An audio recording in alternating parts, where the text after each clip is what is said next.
Obrigado. Eu quero começar por agradecer o convite, totalmente inesperado. Eu achava que vir falar ao TEDx era só para os bons, mas eu vou tentar fazer o meu melhor. Ainda por cima falar de um tema com uma profundidade filosófica tão densa, que foi o que me pediram para fazer, o tempo. O pensador que eu acho que melhor captou a essência deste problema foi um criativo, imagino eu, que fez um slogan para uma marca de relógios, que eu não posso dizer, acho eu, mas que em todo caso começa por um C e acaba em Itizen, okay? Aqui há uns 20, 30 anos, e que dizia: o tempo é o que dele fazemos, fazemos-lo belo, ok? E assim, com duas frases simples, divide-se o tempo métrico do relógio, o tempo objetivo, e o tempo que nós construímos, o tempo subjetivo. E é deste que eu vou falar. Já o Einstein também utilizou, para explicar a teoria da relatividade, essa ideia: quando estamos 2 minutos ao pé de um fogão muito quente, parece que passaram 2 horas, e quando estamos 2 horas ao pé de uma mulher muito bonita, parece que passaram 2 minutos. E eu, como gosto de mulheres bonitas, vou falar sobre este tempo. Okay? Falar sobre como aproveitamos o tempo provavelmente leva-nos a falar sobre a gestão do tempo.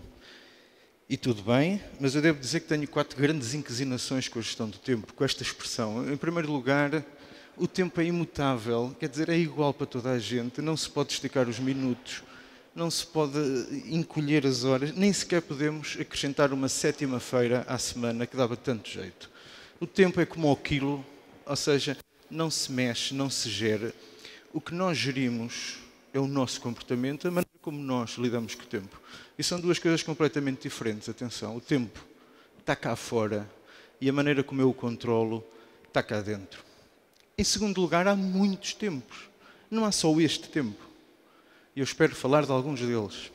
Em terceiro lugar, as pessoas pedem muitas vezes para falar da gestão de tempo com a intenção de conseguirem lidar melhor com o stress no trabalho. E ao fim e ao cabo, eu vejo que elas ficam muito mais estressadas, perdem muito tempo a fazer planificações e esquemas, e depois têm que refazer aquilo tudo outra vez, e ao fim e ao cabo aquilo que era para ajudar ainda desajuda mais. E finalmente, em quarto lugar, a maneira como eu aprendi a aproveitar o tempo não foi com a gestão do tempo, foi com o meu pai. O meu pai desde sempre me disse 2 frases. Uma provavelmente o vosso também disse, que era: cala-te e come a sopa. Mas além disto, ele também dizia: há tempo para tudo. Aquilo enfiou-se-me na cabeça e pronto, há tempo para tudo, não há discussão. E a outra era que, para algumas coisas, ele dizia que não tinha vagar. Epá, eu não tenho vagar. Eu era puto e não sabia o que é que queria dizer ter vagar. Não é? Há 5 ou 6 acessões no dicionário. Ter vagar é ter tempo livre, é estar disponível.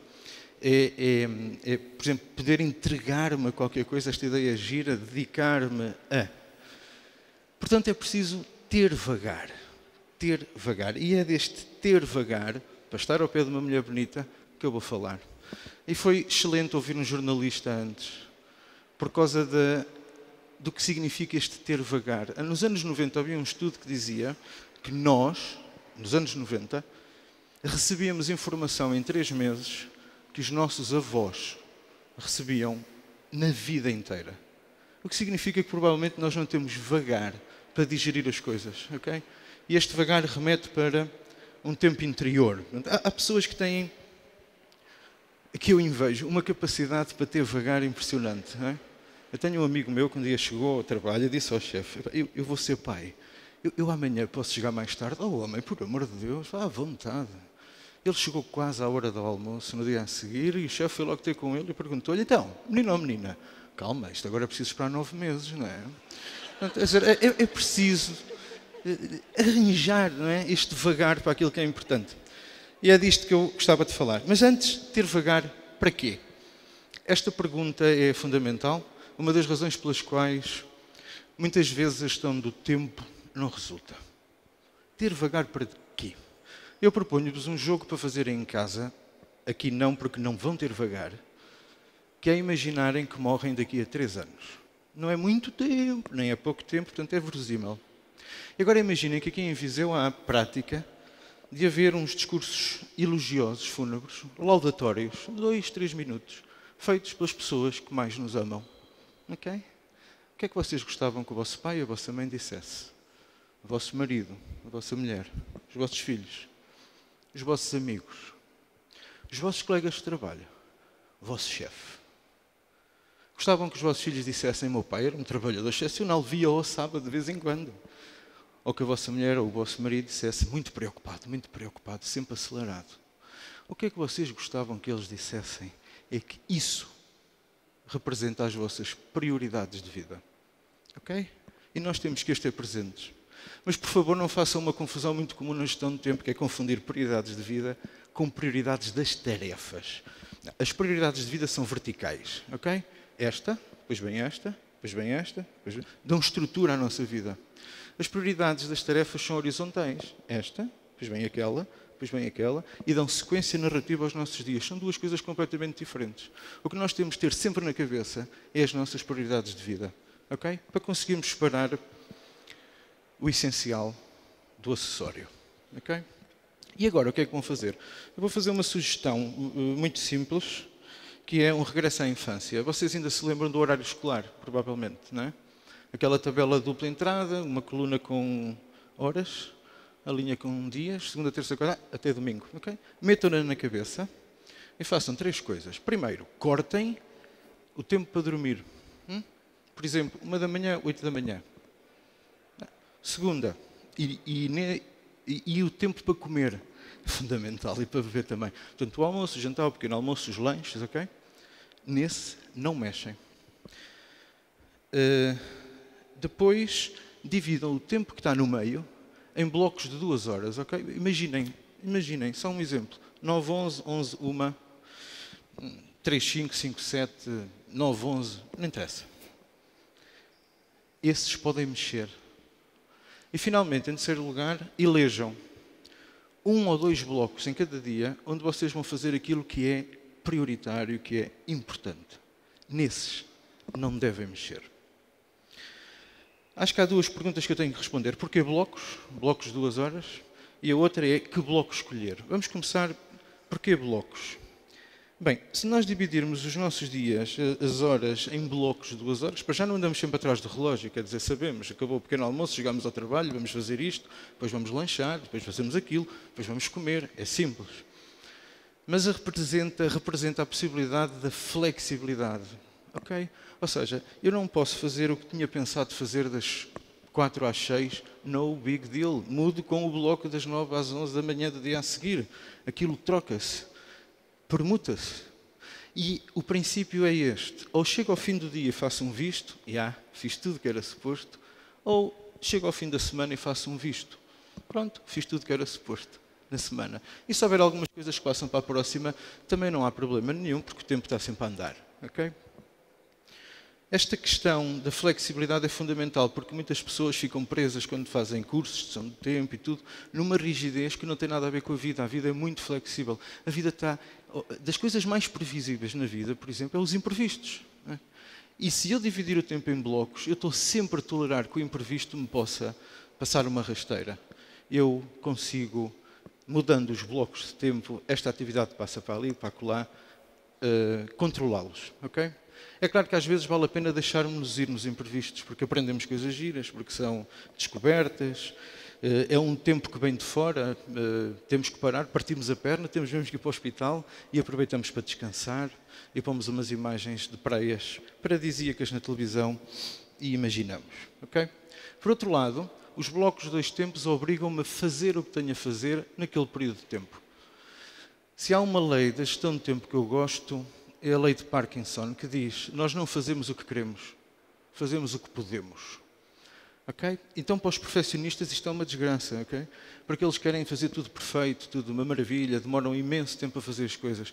Mas as coisas não podem ser perfeitas, se é que a perfeição existe, se não tiverem sido antes feitas. E ter o bloco de tempo para fazer aquilo obriga-me a disciplinar e a fazer alguma coisa. Okay? Qual o bloco de tempo a escolher? Eu aí dizia: deixem ser o vosso corpo a decidir. Um outro tempo, que a gestão do tempo muitas vezes não fala, é o tempo do corpo. os nossos ritmos biológicos, que se chamam, curiosamente, circadianos. Cerca de um dia duram, reparem só, 25 horas. Fantástico. Os ritmos do meu corpo e do vosso duram 25 horas e o dia tem 24. O que significa que o nosso corpo está sempre a procurar sincronizar-se. E há duas coisas, além da luz do sol e das atividades sociais, que são implacáveis se nós não lhe obedecemos. Dormir e comer. Aliás, se vocês forem falar com um colega meu psiquiatra e andarem a dormir mal há mais de 2 semanas, por exemplo, e sem apetite, é certo e sabido que vão ser medicados e muito provavelmente têm de o ser. Portanto, isto são atividades que não se mexem. Okay? Para terem uma ideia, vocês imaginem que fazem uma direta, okay? A trabalhar. Têm que fazer um trabalho muito importante, passam a noite toda a trabalhar. No dia a seguir estão meio tontos, pai, tal, mas ao segundo, terceiro dia estão frescos que nem mal faço. Mas, do ponto de vista molecular, o vosso corpo vai precisar de mais de 20 dias para recuperar. Querem outro exemplo? Imaginem que hoje, inadvertidamente, depois de todas estas palestras, vocês têm, enquanto se entretêm a conversar e a babaricar, aquilo que se chama uma intoxicação alcoólica aguda. Em termos científicos, apanham uma bedeira. Amanhã, dor de cabeça e tal, mas terça, quarta-feira estão prontos para outra. Mas do ponto de vista molecular, o corpo vai precisar outra vez de mais de 20 dias para recuperar. É por isso que eu costumo sugerir às pessoas, estão a pensar fazer uma direta, a trabalhar, ao menos embebedem-se, porque aproveitam, juntam os 2 tempos de recuperação. É inteligente, não é? Outra coisa importante dos ritmos do corpo é que nós temos, durante o dia, picos de atividade. Picos de atividade mental, cognitiva, e picos de atividade manual. Descubram quais são. Quem tem trabalhos que obriga a ler, pensar, tomar decisões, deve tentar desviar as tarefas mais importantes, aquelas que são prioritárias, para o período do dia em que o corpo está mais virado para isso. Okay? E depois, simples, instauram uma audiência com o Papa todos os dias. Imaginem que é das 11 à 1 da tarde. Então, todos os dias, por exemplo, no trabalho, vocês educam as pessoas que naquela hora estão a falar com o Papa. Não se interrompe. Não há telefones, não há e-mails, não há reuniões para discutir o sexo dos anjos, nada. Estão com o Papa. Para que é que vamos discutir o sexo dos anjos se eu estou com o Papa? E então, em 2 horas, vocês conseguem estar concentrados no que estão a fazer, cumprindo a lei de Pareto, ou dos 20-80, que diz 80% do nosso trabalho depende de 20% do nosso tempo.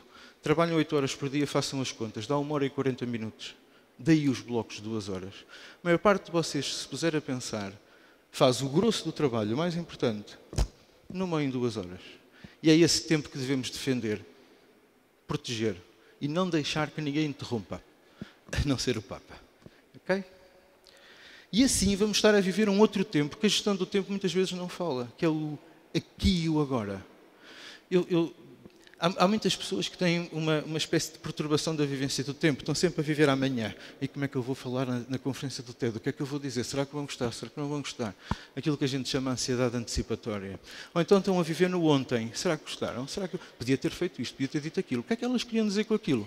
Autópsia psicológica. E deixam passar o aqui e o agora, sempre desviando-se deste momento. Estar no aqui e no agora, envolvido com o que estou a fazer, concentrado, é aquilo que um psicólogo de nome impronunciável chamado Miyai, Miyai, chamou de fluxo, ou experiência ótima, em que as fronteiras do meu corpo e da atividade se fundem como um pintor, que é ele a tela é ele, a mão é a cabeça é o desenho, é tudo junto.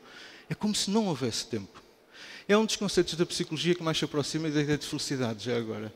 E eu penso que ao fazermos isso, nós estamos a escapar a um aviso que o Dalai Lama fez.